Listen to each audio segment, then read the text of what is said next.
how to get and enable Instagram messaging update option. So all what you want to do, guys, is very simple and easy. Just open the settings on your phone and then go to the wireless and networks, and then go to the top here in the airplane mode, enable it and then disable it again, and then go back to the home page.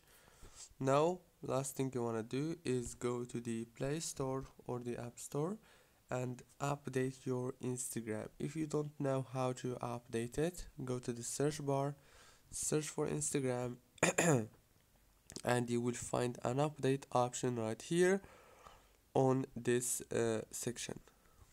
After you update your Instagram, you will get latest features, not only the Instagram messaging update. That's it, guys. Now you have to turn off your phone and on again. Don't forget to like, subscribe.